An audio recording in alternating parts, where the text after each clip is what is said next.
Hi all, today's video is unique. I won't discuss drones, but dash cams, my recent purchase, a compact car camera for recording the road. It is filming what's happening to have evidence in case of accident, and also why not film everything that happens unusual on the road. So it's there, it's installed, it's in place. It's discreet, so as you can see right away, there are several lights on.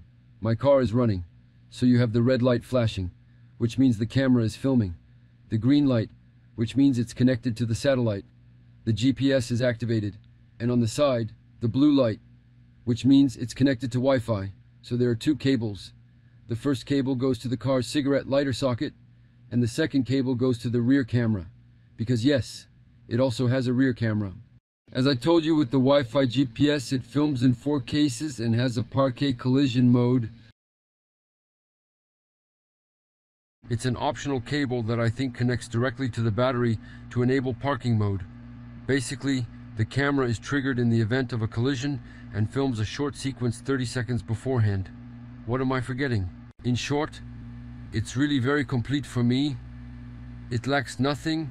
Then there's a version above it, I think it's the M-fin, without which you can add a camera that will film the interior of the car. So that's especially useful for cab drivers, Uber drivers, and so on, I think, and that's it. So then, as far as running the wires is concerned, I have a Picasso, so I've got it. A Picasso, so I ran it through the rearview mirror here, then it goes behind here, then it's actually quite easy to run, because you can easily run everything through the door, trim, the joints, all that. So I know that it goes through. I ran it through the car here, so you can just see that it comes out here discreetly, the wire, before it arrives. Before you get to the cigar lighter socket, which is there, here's the cigar lighter socket.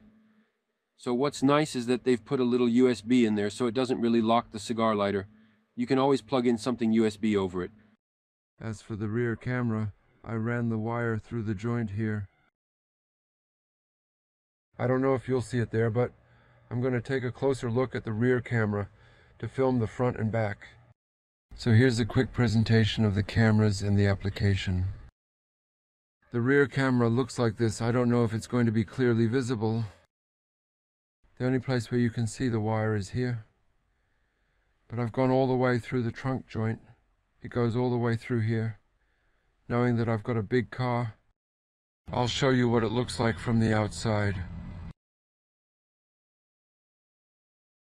So the advantage with T-gears is that they're barely distinguishable, the rear camera, but as far as the front is concerned, that's it.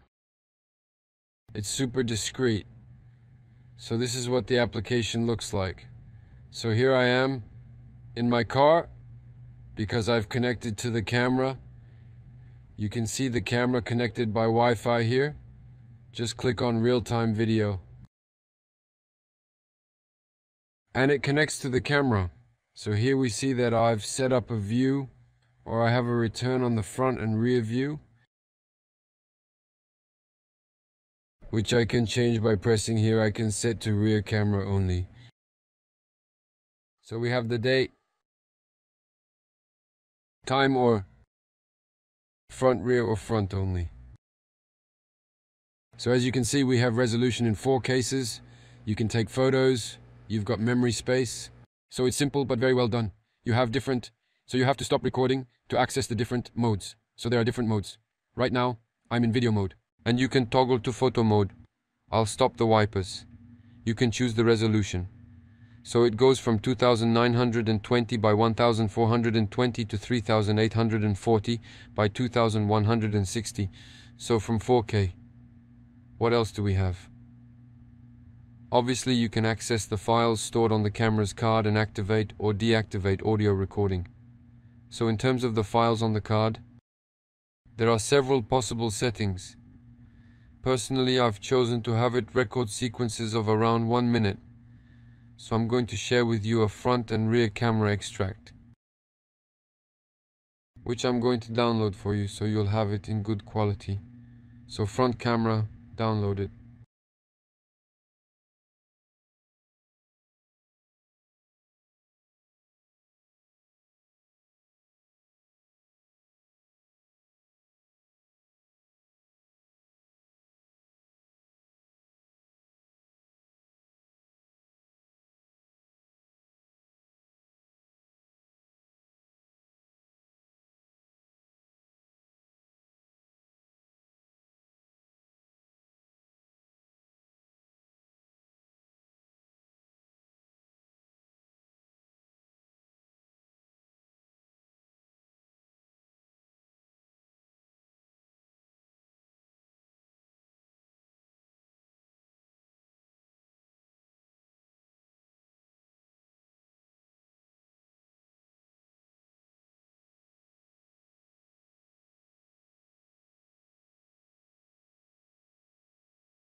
So I come back and I finish downloading my video, the front camera. So I'm going to take, you can see that. It's the front camera, it's marked with a little F front. I'm going to take the, so this is the rear camera view. And I'm going to download it to give you an idea.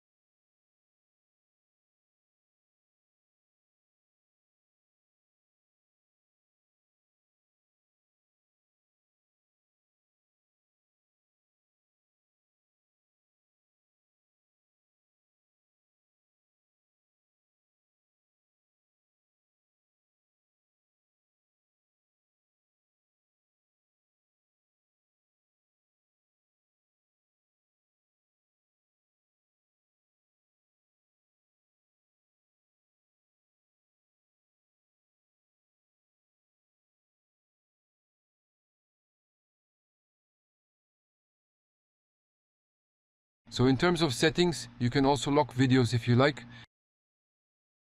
And you can also take photos. So here I don't have any photos, but you can also take photos. So here I leave the file on card mode. And you can see that the video has restarted. So the trip is flashing. In any case, I've had this camera for about 2 weeks now.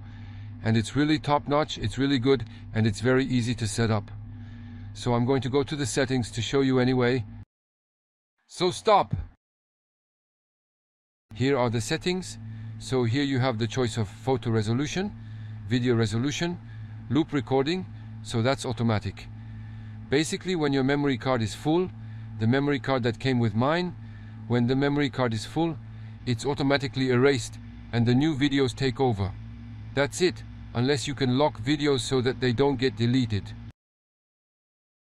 So you can activate audio recording, the shock sensor, different display modes, ATR format, speed unit. So obviously in France we use kilometers per hour, voice command. So I deactivated them because when the camera starts up, it speaks to you in English. I deactivated it, I found it rather annoying. And the voice command, in fact, you can give it certain instructions in English. For it to start to take pictures, for example, take picture, it has to take a picture, but I'm French, I haven't really tested it. Then you have the GPS information that you can set. License plate you can record, so recording time remaining. Here you can see that I have 27 minutes. But anyway, after that, it renews itself automatically. You can display date and time, speed, GPS coordinate, watermark logo. I don't really know what it is. And then you have different information. Hourly visu, date and time. You can format the card. It's really very simple and yet very complete. Now I'm back on the menu, so it automatically resets itself. Of course, the speed at which you're riding is also recorded. So frankly, it's really top notch. A very good camera, my first dash cam, but I'd recommend it because I think it's very complete and very good value for money. So I'll give you the Amazon link in the description if you're interested. And I hope this little test will help you, because personally, when I bought it, I didn't find many reviews in French. I'd have been happy to find a short test video on YouTube. I'll see you next time. Ciao.